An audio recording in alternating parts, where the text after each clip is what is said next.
Ayan. Good morning everyone. Ate Joy Vlogs here again. Ayan, happy Monday po no sa lahat. Ayan.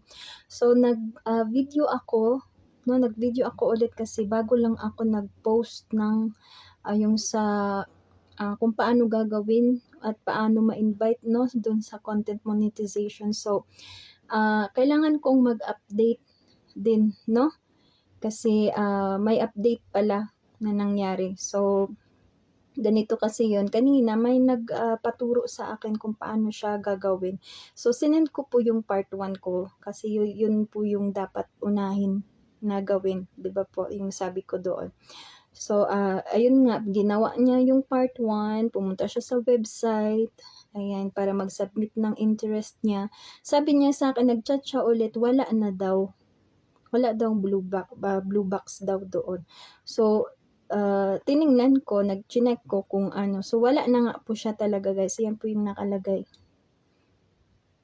Ayan, ganyan na po siya. No? Wala na siyang yung email, yung URL, tsaka other social media accounts. Wala na siya dyan. No? Ayan, so, bakit Ate Joy wala na po siya dyan? Bakit hindi na tayo makasubmit ng interest po sa website?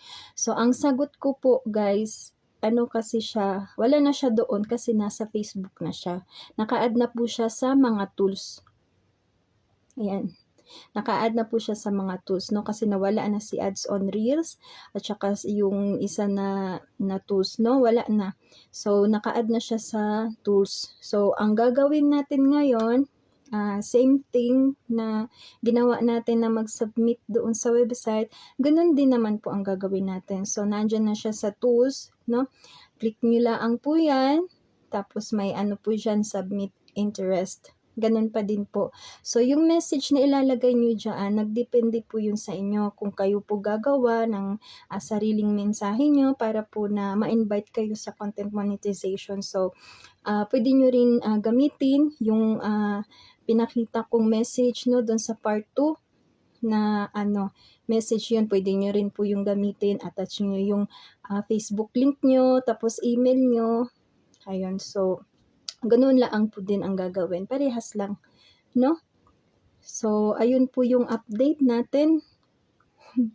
Ayun ang update po na sa content monetization. Ayan. So, mabuti na lang at may nagtanong kasi nalaman ko din kasi mali yung hindi siya mali pero kasi may update, no? Nag-update na siya, wala na siya sa website. So, yun, nasa Facebook na siya.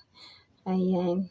So, pagkatapos po nun, gagawin pa din po natin yung part 2 na tinuro ko po, no? Every 3 days, take note po, every 3 days po siya talagang gagawin hanggang sa ma-invite po kayo ng content monetization. So, yun lang po talaga. Tsaka dasal po, no? Wag ma-discourage, wag magpanghinaan ng loob. Ayan, laban lang tayo, no? Laban lang. Ayan. So, ayun lang po for today's video. Ayan, thank you. Sana nakatulong po sa inyo, no? Update. Thank you. Bye.